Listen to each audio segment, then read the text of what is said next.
Repórter Eco Especial de hoje vai tratar de temas socioambientais que serão discutidos na COP26, a Conferência das Partes da Convenção das Nações Unidas sobre Mudanças Climáticas. O evento é considerado decisivo para negociar ações concretas e frear os efeitos catastróficos da crise climática mundial. A humanidade mudou o clima na Terra e agora tem que rever seu modo de pensar, agir e conviver com os outros seres vivos.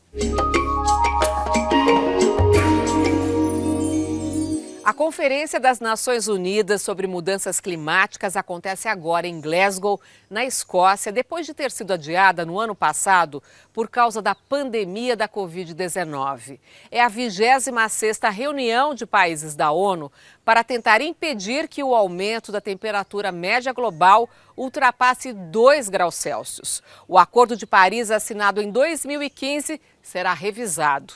Nesta COP26, líderes mundiais devem definir ações concretas e urgentes para reduzir o impacto das ações humanas que poluem a atmosfera, aquecem a terra e colocam em risco a nossa própria sobrevivência. No Pantanal brasileiro, costa oeste dos Estados Unidos e na Austrália, incêndios registrados em 2020 foram os maiores em 18 anos em emissões de gases que intensificam o aquecimento da atmosfera. Análise da NASA e do Sistema Copérnicos da União Europeia. Até a tundra, vegetação do Polo Norte, pegou fogo. As chamadas anomalias térmicas, com erupções de vulcões e queima de gás, estão se multiplicando. Estamos em emergência climática. Há mais de 30 anos, os pesquisadores do IPCC, painel internacional que reúne cientistas do clima, já alertavam que a consequência do aumento médio da temperatura no planeta seria a alta frequência desses eventos extremos. Na cidade de São Paulo, multiplicou por 4 o número de chuvas muito intensas, acima de 80 a 100 milímetros de água a cada dia, que causam enchentes, que causam inundações, prejuízos enormes para a população. Temos os eventos climáticos extremos associados com essa atual seca, que está no Brasil Central, no estado de São Paulo, Paraná e em quase todas as regiões brasileiras, e, ao mesmo tempo, a degradação da floresta amazônica pode ter tornado a floresta uma fonte de carbono para a atmosfera global. Então, a floresta, ao invés de estar absorvendo o CO2 da atmosfera, pode já ter começado a ultrapassar um ponto de não retorno, de começar a ser emissora de carbono para a atmosfera, o que pode agravar em muito o efeito estufa global.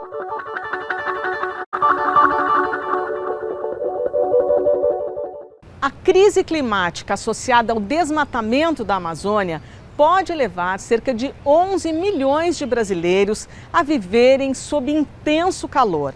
A gente está falando de cerca de 34 graus na sombra, principalmente na região norte do país, o que traz riscos sérios para a saúde. Esse dado vem de um estudo feito por um grupo de pesquisadores, entre eles o climatologista Carlos Nobre, e publicado numa revista científica do grupo Nature. Eles fizeram uma série de cálculos matemáticos considerando a destruição da floresta, ou seja, aquela transformação da exuberância verde que a gente vê para um outro tipo de bioma, pelo menos em parte, parecido com uma savana africana. E tudo isso traz graves consequências também para o regime de chuvas no continente. Tudo isso entra em debate na 26ª COP, a reunião sobre clima organizada pela ONU, que deve reunir na Escócia representantes de 195 países e da União Europeia. Eles têm características e interesses diferentes. Os desenvolvidos poluíram muito mais ao longo dos séculos. Os países ilhas correm o risco de desaparecer porque o nível do mar está subindo. Os pobres precisam de ajuda para cumprir as metas. Será revisado o último acordo, o de Paris, sobre as políticas para reduzir emissões. A ideia é cortar 7% das emissões globais por ano até 2050, para tentar evitar que a temperatura média no planeta ultrapasse 1,5 grau, na comparação com os níveis anteriores à Revolução Industrial. Quando foi feito o Acordo de Paris, se você somar os compromissos que todos os países assumiram, o aumento da temperatura global média seria superior a 3 graus, sendo que o objetivo é que fique em 1,5 grau. Então você vai me dizer, não adiantou nada. Não é bem assim. Por quê? Porque antes de os países assumirem esses compromissos, a trajetória era de um aumento de 4 graus. Então reduziu. Essas conferências são fundamentais porque elas vão traçando objetivos cada vez mais ambiciosos. E as pressões da população em geral em relação aos governos para fazerem finalmente alguma coisa concreta aumentou muito. Muitas das empresas estão adotando práticas, digamos assim, mais sustentáveis ambientalmente. Não é justo que os países pobres que não causaram o problema paguem com o suor da sua população o que foi feito principalmente pelas populações mais ricas. Então, nós esperamos que a COP estruture fundos que envolvam 100 a 300 bilhões de dólares por ano para que ajude países como o Brasil, por exemplo, a reduzir as suas emissões na Amazônia, que ajude países da África a enfrentar as dificuldades que com certeza eles vão ter. Para garantir a continuidade da vida no planeta, é preciso descarbonizar a economia, mudando as fontes de energia, eliminar petróleo, gás e carvão, que hoje respondem por 80% da geração, e investir em fontes renováveis como solar e eólica. As transformações socioeconômicas têm que ser profundas e o combate às desigualdades é fundamental. A economia vai ter que crescer a partir de um objetivo ético-normativo, ou seja, um objetivo que se refere à mudança na relação entre a sociedade e a natureza. Nós não podemos mais viver de extrair do subsolo os combustíveis fósseis para alimentar nossa energia. A interrupção do desmatamento tem que ser imediata. A economia tem que crescer, mas tem que crescer em educação, em saúde, em energias renováveis.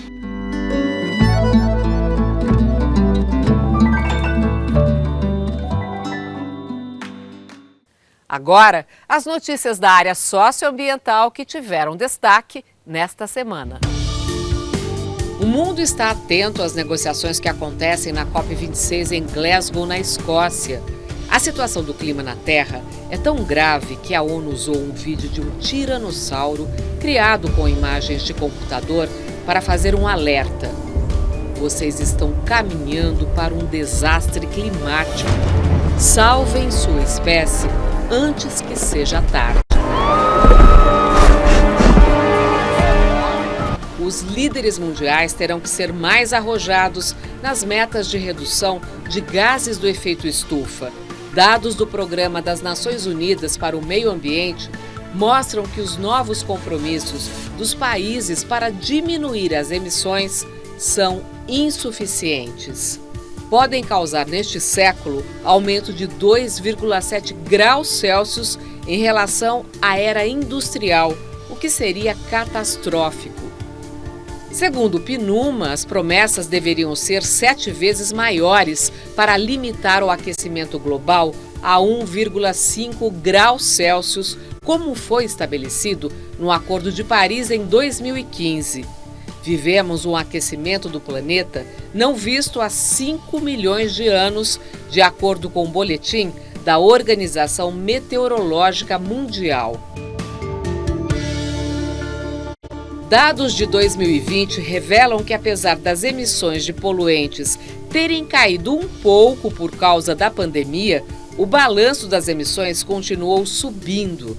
No ano passado, a concentração de dióxido de carbono na atmosfera passou de 413 partes por milhão, ou seja, 1,5 vezes a do início da Revolução Industrial.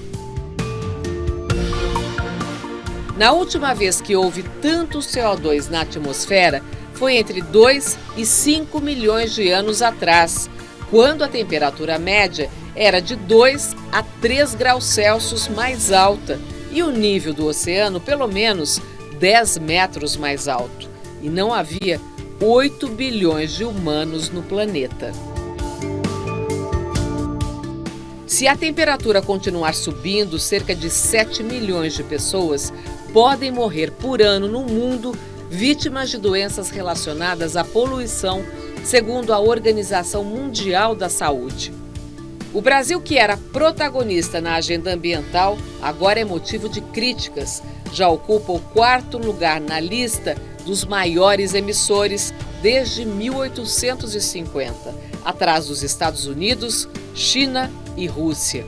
O estudo é da Carbon Brief e leva em conta pela primeira vez as emissões provocadas por desmatamentos, não apenas a queima de combustíveis fósseis. Na contramão do mundo, em 2020, ano da pandemia, as emissões brasileiras subiram quase 10%, o pior resultado desde 2006. O desmatamento é o maior responsável pelo aumento. A média global sofreu uma redução de 7%. Os dados são do Sistema de Estimativas de Emissões de Gases de Efeito Estufa da Rede Observatório do Clima. Por causa das queimadas e desmatamentos na Amazônia nos últimos 3 anos do governo Jair Bolsonaro, o Brasil será um dos países que sofrerão maior pressão na COP26. O presidente avisou que não participará da conferência. A delegação brasileira será chefiada pelo ministro do Meio Ambiente, Joaquim Leite, que disse vagamente que a meta brasileira é zerar a emissão de carbono até 2050.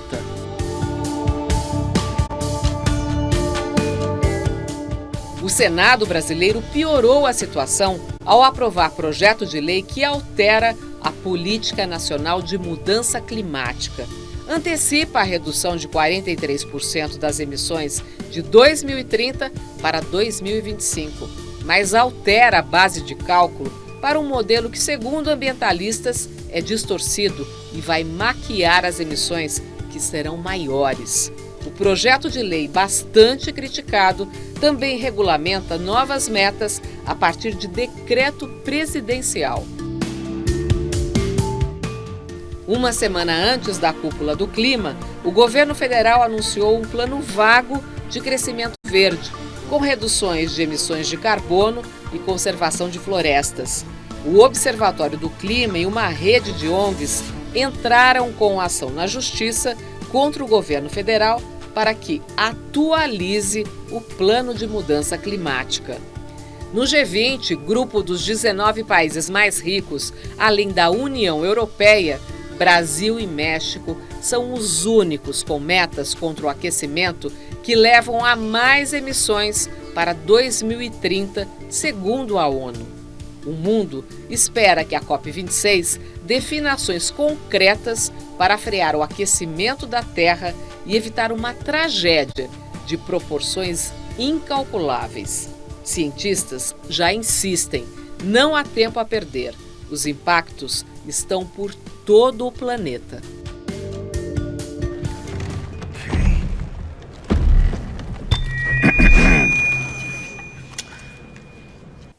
E veja logo mais no Repórter Eco Especial sobre temas da COP26, a Conferência da ONU sobre Mudanças Climáticas. O cientista do clima, Carlos Nobre, estudioso da Amazônia, alerta. A floresta que regula o clima na Terra e libera umidade para o Brasil e a América do Sul pode virar uma grande savana por causa dos desmatamentos.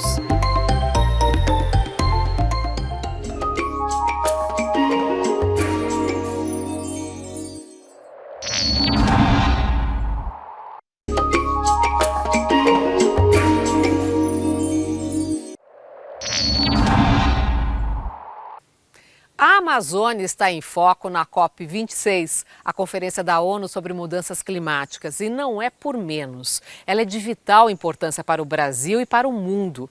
Leva umidade para o centro-oeste, sudeste e sul do país e ajuda a equilibrar o clima na Terra. Carlos Nobre, cientista do clima, reconhecido internacionalmente, é o coordenador do projeto Amazônia 4.0, que incentiva a bioeconomia na região. Nobre alerta: a maior floresta tropical pode virar uma grande savana se não pararmos os desmatamentos. Uma vida inteira dedicada a estudar e entender a complexidade da maior floresta tropical do planeta e compreender os impactos do aquecimento global na Amazônia. Aos 70 anos, Carlos Nobre é reconhecido e respeitado mundialmente como um dos mais importantes cientistas do clima. Ele conta que o interesse por questões ambientais nasceu na adolescência, mas a habilidade com números fez o aluno começar pela área de exatas. Na década de 1970, se formou engenheiro eletrônico pelo ITA, Instituto Tecnológico de Aeronáutica. E aí no ITA eu tive uma sorte muito grande que o então diretor do Centro Técnico Aeroespacial, onde ficava o ITA, o CTA, Brigadeiro Paulo Vitor, ele criou uns programas para os alunos do ITA conhecerem o Brasil. Em 71 fomos até o Amapá, em 72 fomos até Rio Branco e o Cruzeiro do Sul no Acre. E ali foi que me despertou a minha vontade de falar, não, o que eu quero mesmo me dedicar é a Amazônia. Carlos Nobre construiu um extenso e notável currículo. Entre tantas atuações, foi membro do IPCC, o painel intergovernamental sobre mudanças climáticas da ONU, pesquisador do INPE, Instituto Nacional de Pesquisas Espaciais, onde implementou e coordenou o CPTEC, Centro de Previsão de Tempo e Estudos Climáticos. Também criou e dirigiu o CEMADEM, Centro Nacional de Monitoramento e Alertas de Desastres Naturais. Nobre foi ainda cientista pioneiro em revelar a hipótese da floresta tropical se tornar uma savana degradada. Vários estudos científicos começam a mostrar que essa savanização é um fato presente. O sul da Amazônia, a estação seca já está 3 a 4 semanas mais longo, é o início da estação chuvosa, que era no fim de setembro, começo de outubro, agora já está lá na 3ª semana de outubro. A estação seca é 3 graus mais quente, a floresta está reciclando menos água, a floresta amazônica como um todo está diminuindo a sua capacidade de retirar gás carbônico da atmosfera. Há cientistas que acham que o sul da Amazônia já passou do ponto de não retorno. Eu ainda tenho a expectativa que nós podemos parar essa savanização. E também nós fizemos algumas análises indicando que se o desmatamento passar de 20%, 25% da floresta amazônica, hoje está em 17%, nós passaremos esse ponto de não retorno. Aí o processo de savanização se torna irreversível. A Amazônia é muito importante para o clima regional, ela mantém as temperaturas mais baixas ali, ela exporta vapor d'água para o sul, exporta um pouquinho também para o norte, ajuda as chuvas até na Colômbia, nos Andes, e é também um fator importantíssimo de estabilidade climática global, porque você tem uma grande quantidade de carbono armazenado nas árvores, acima do solo, abaixo do solo, mais de 150 bilhões de toneladas de carbono. E se houvesse esse perigo dessa savanização, nós vamos perder entre 200 e 250 bilhões de toneladas de gás carbônico, eles vão para a atmosfera. Para a gente ter a meta de 1,5 graus, significa que nós temos que reduzir a zero as emissões líquidas até 2050. Em 2021, o trabalho do climatologista premiado foi mais uma vez reconhecido. Carlos Nobre e o físico Ricardo Galvão, diretor demitido do INPE, foram premiados pela Academia Americana para o Avanço da Ciência. Queremos preservar a Amazônia, o Brasil quer preservar. Então nós temos que ter uma democracia que implemente a vontade majoritária do povo brasileiro. E veja a seguir no Repórter Eco Especial sobre temas em discussão na COP26, a Conferência da ONU sobre Mudanças Climáticas. O professor de Ecologia Vegetal da Unicamp, Carlos Joly, fala sobre a relação entre a crise climática mundial e a perda da diversidade de animais e plantas da Terra.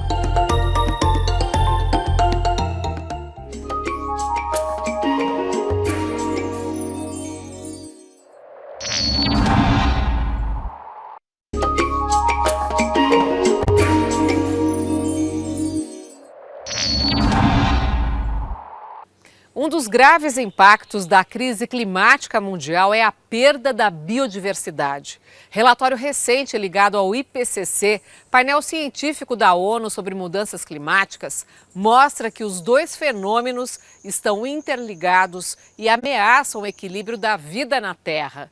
Por isso é urgente uma solução conjunta.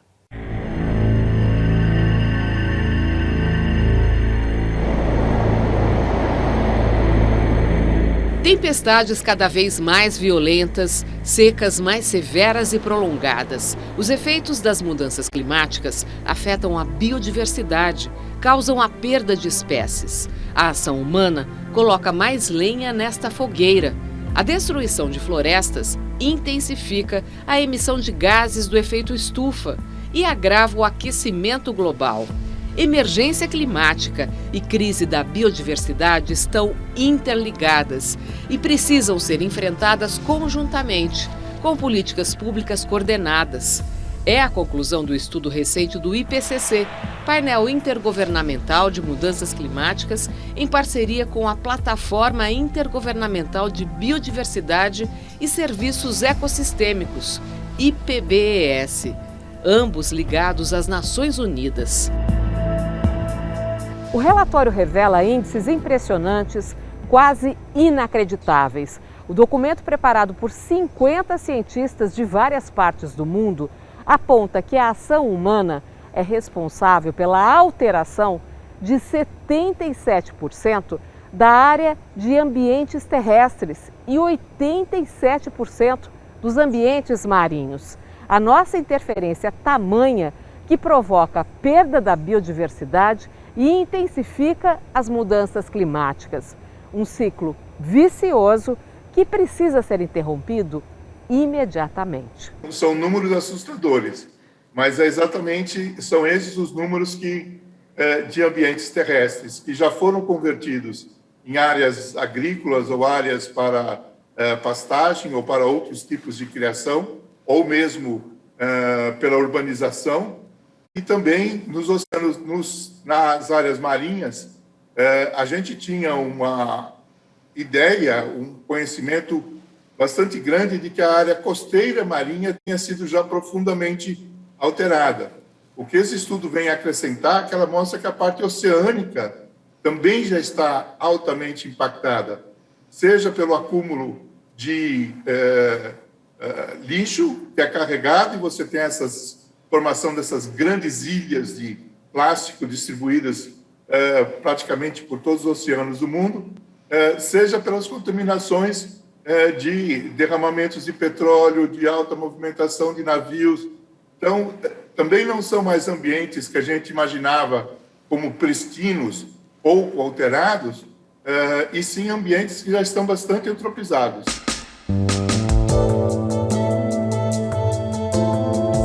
O biólogo Carlos Joly, professor de Ecologia Vegetal da Unicamp, Universidade Estadual de Campinas, foi revisor do relatório. Segundo ele, para combater o cenário atual, é preciso primeiro identificar as áreas mais vulneráveis para conservar e até recuperar biomas considerados estratégicos.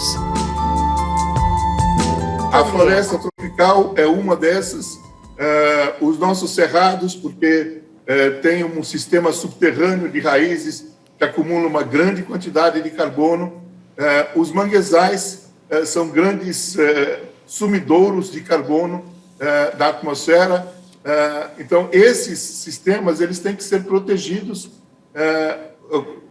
um grande esforço de proteção.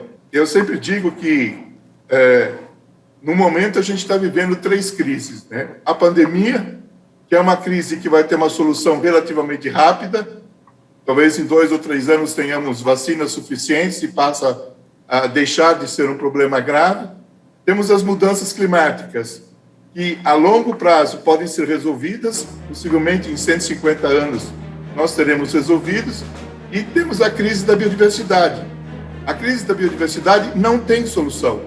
Não tem solução porque quando você perde uma espécie, a extinção de uma espécie é para sempre. Você não vai recuperar aquela espécie. O que a gente pode fazer é diminuir a velocidade com que a gente está perdendo espécies.